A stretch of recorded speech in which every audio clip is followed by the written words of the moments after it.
JB మిత్రులారా, ఈరోజు వరకు కాంగ్రెస్ ప్రభుత్వం కానీ రేవంత్ రెడ్డి కానీ దళిత బంధు గురించి ఊసే ఎత్తడం లేదు. మరి రేవంత్ రెడ్డి గారు మీరు ఎప్పుడు ప్రకటిస్తారో, ఎప్పుడు మీరు ఇస్తారో దళిత బంధు చెప్పండి. గత ప్రభుత్వం లాగానే మీరు చేస్తారా?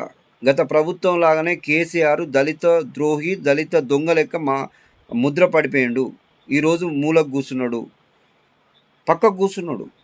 మరి మీరు కూడా అలాంటి పరిస్థితులే ఎదుర్కొంటారా? రోడ్ల మీదకి వచ్చేదాకా మీరు దాని గురించి మాట్లాడరా? ఒక్కసారి మీరు చెప్పాలి. గత ప్రభుత్వంలో ఈ విషయం చూడండి, ఒక్కసారి ఆలోచించండి మీరు మిత్రులారా.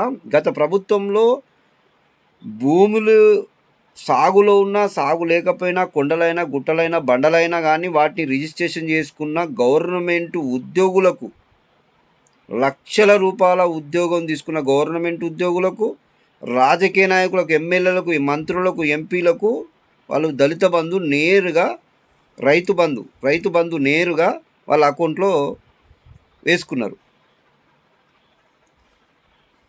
ఎన్ని ఎకరాలు ఉండండి అంటే సుమారు 6 కోట్ల రూపాయలు 10 సంవత్సరాల పైచిలుకు దాకా వాళ్ళు తీసుకున్నారు. ఆ గవర్నమెంట్ ఉద్యోగులున్నా, పెద్ద పెద్ద ఎమ్మెల్యేలు, ఎంపీలు అయినా కానీ, రాజకీయ నాయకులు అయినా కానీ తీసుకున్నారు. అంటే సుమారు 6 కోట్ల పైచిలుకు వాళ్ళు తీసుకున్నారు. దాని మీదనే నేరుగా వాళ్ళ అకౌంట్లో పడ్డాయి డబ్బులు. మరి అలాంటప్పుడు దళితులకు ఇచ్చే కేవలం 10 లక్షల రూపాయలకు మళ్ళీ భూమి లేని నిరుపేదలు కూడా మోసపోయారు. వాళ్ళు ఏ కులంలోనే ఉండని వాళ్ళకు రాలేదు. ఇది దళితులకు దళిత బంధు అన్నారు. అది లాస్ట్ 2 నెలలు ఎన్నికలు ఉన్నాయనగానో అప్పుడు 400 యూనిట్లు ప్రకటించారు నియోజకవర్గానికి. దానికి అనేక ఆంక్షలు పెడుతూ వాళ్ళకి ఇది లేదు, అది లేదు, అది లేదు అని ఆంక్షలు పెట్టుకుంటూ మళ్ళీ వాళ్ళ దగ్గర 3 లక్షల, 2 లక్షల, లక్ష లంచాలు తీసుకొని ఇచ్చిర్రు. వాళ్ళ చేతికి లాస్ట్ మిగిలింది ఏమున్నది? అలాంటి ఆంక్షలు పెట్టుకుంటూనో మనకిస్తున్నారు.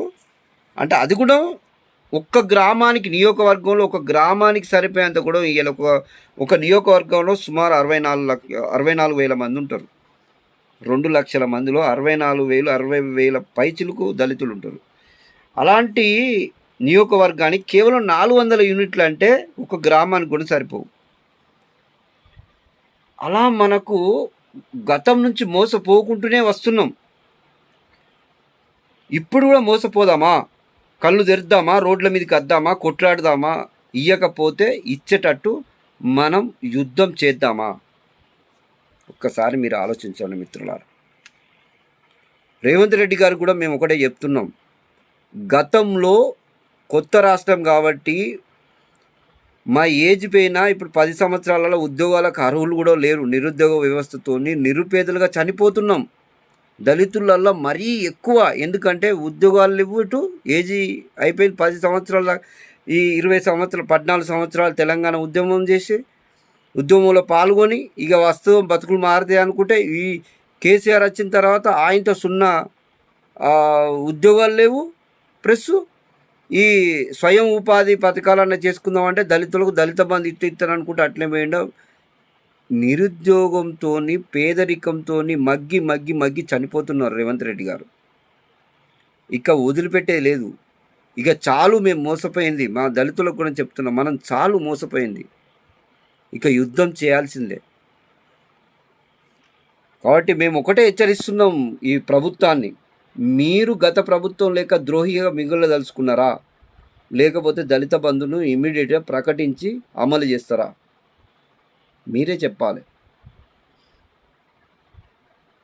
రేవంత్ రెడ్డి గారు ఇప్పటికైనా మీరు గెలిచిండ్రంటే మొదటి పాత్ర దళితులదే. మీ ప్రభుత్వం వచ్చిందంటే దాంట్లో మొదటి పాత్ర దళితులదే అన్న విషయం మీరు మర్చిపోతే మిమ్ముల కూడా ఎలా చేయాలో ప్రజలకు తెలుసు, ఎలా బొందబెట్టాలో అలా చేస్తారని హెచ్చరిస్తూ జై భీమ్, జై భారత్.